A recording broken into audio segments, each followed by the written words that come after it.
abrir aqui com a nossa reportagem, não é? É o Márcio Rocha, não é isso? O Márcio Rocha que está aqui com a gente, não é, Bia? É isso aí, o Márcio Rocha, direto de Brasília. A gente tem, né, colocado sempre Brasília aqui na abertura, não é, do Bandeirantes Acontece, porque é o foco mesmo, é o centro das atenções, é onde tudo acontece, não é? As decisões são tomadas, aqueles problemas, não é, internos e externos, as questões todas, e o Márcio Rocha vai trazer pra gente aqui a informação aí do Alexandre de Moraes, né, do ministro Alexandre de Moraes, que decide, então, pela volta, não é, da vigência do decreto do governo que aumenta o IOF, mas os detalhes, as informações, a reportagem aqui do Márcio Rocha. Diga lá, Márcio.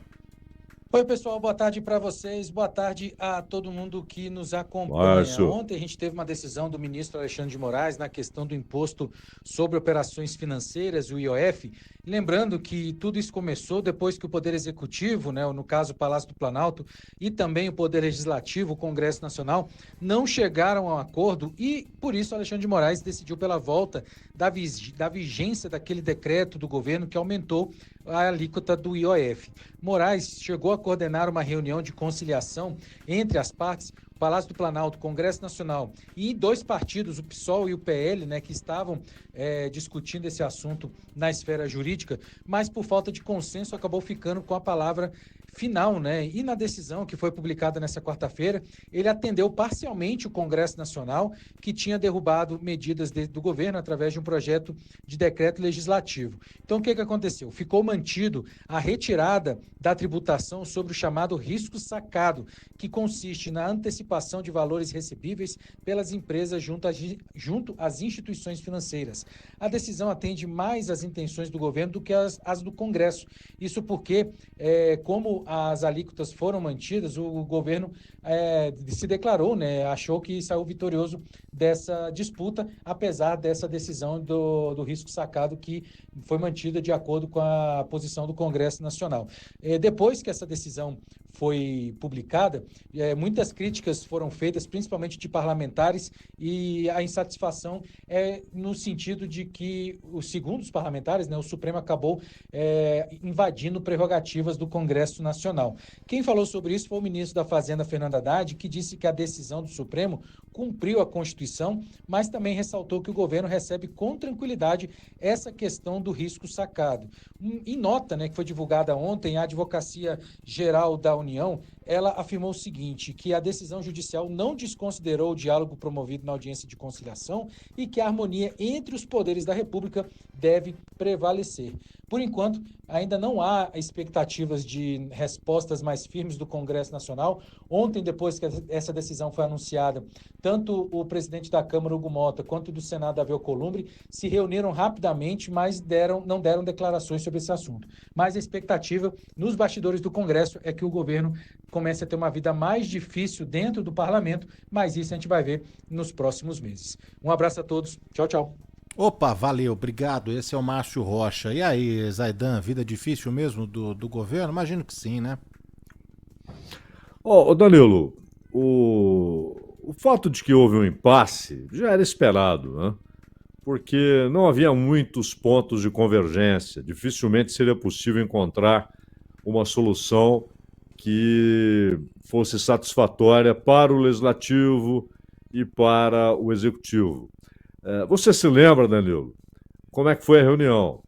O Haddad não estava, o Alcolumbre não estava, o Mota não estava. Então foram técnicos, advogados do Congresso, técnicos do governo, a parte jurídica do governo. Estava na cara que não sairia um acordo. E aí prevaleceu o óbvio, né? Porque, afinal de contas, o que aconteceu é que houve duas provocações ao Supremo. Provocações no sentido jurídico do termo, ou seja, a pergunta ao Supremo. A primeira foi feita pelo PL, o Partido Liberal, Partido do Bolsonaro, Partido do Valdemar, perguntando ao Supremo o seguinte: é constitucional esse decreto do Executivo? Não há aqui um desvio de finalidade, porque o IOF é regulatório e o governo claramente tem intenções arrecadatórias. Aí veio o decreto legislativo, derrubando o decreto do Executivo. Isso só havia acontecido no governo Fernando Collor. Mas ali, por uma questão de fato que cabia ao Congresso. Porque ali, Danilo, era algo relativo aos precatórios, que o Collor queria mudar, e essa era uma decisão de competência do Legislativo. Então houve o decreto legislativo derrubando a decisão do Collor. Agora a discussão era essa. Aí vem o decreto legislativo derrubando o decreto do governo Lula. Aí o PSOL provocou o Supremo. E o PSOL queria a declaração do Supremo de que o decreto do Legislativo é inconstitucional. O Alexandre de Moraes, porque ficaria um com ele e outro com o Gilmar Mendes. O Gilmar Mendes chegou ao Barroso e falou: Barroso, isso aqui pode provocar uma confusão, pode haver um choque de decisões. Então vamos deixar tudo com quem já estava com o assunto, que é o Alexandre de Moraes. Deixaram com ele. Ele propôs conciliação, uma reunião de conciliação. Não funcionou, a bola voltou para ele. E ele decidiu que o decreto executivo é constitucional. E, portanto, desce por terra o decreto legislativo.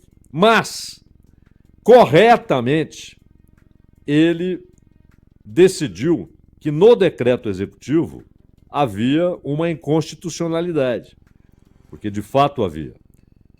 E fez questão de decretar que a cobrança sobre o risco sacado não poderia prevalecer. Isso é simples. O que é o risco sacado? Então você tem uma empresa, uma loja, seja o que for, e ela antecipa o que ela tem para receber. Vai no banco, o banco antecipa. Mas, claro, o banco cobra a sua parte. Então, há um deságio. O banco paga menos do que a empresa teria a receber, porém ela recebe antes. E o banco recebe integralmente. O problema é que o governo queria considerar isso uma operação de crédito. E, obviamente, não é uma operação de crédito. É uma antecipação de receita, não é operação de crédito. Não é um crédito. Há um deságio, mas não há juros. E foi aí que o Alexandre de Moraes enxergou, nesse trecho, uma inconstitucionalidade. Porque há inconstitucionalidade não no sentido de que a Constituição trata dos recebíveis, mas porque já estava firmado em lei, com base, aí sim, naquilo que a Constituição diz que é prerrogativa do Executivo, prerrogativa do Legislativo, já estava previsto e determinado e estabelecido que não é operação de crédito. Foi a única mudança que ele fez. Para as empresas, e vale ressaltar, há razão na decisão do Alexandre de Moraes de que é prerrogativa do Executivo tratar de taxação de IOF. Foi feito pela Dilma, foi feito pelo Bolsonaro e agora pelo Lula. É prerrogativa do Executivo. Para reduzir ou para aumentar. Porém, com finalidade regulatória. Era esse o questionamento. Esse questionamento não prevaleceu. Mas há um ponto muito importante. O governo, quando diz que isso produzirá correções de injustiças tributárias, isso é uma cascata.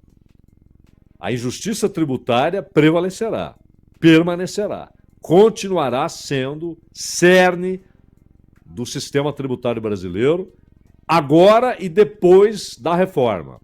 Com a reforma em execução plena, continuaremos tendo um sistema injusto, que é parte das causas da grande desigualdade social e econômica que há no Brasil.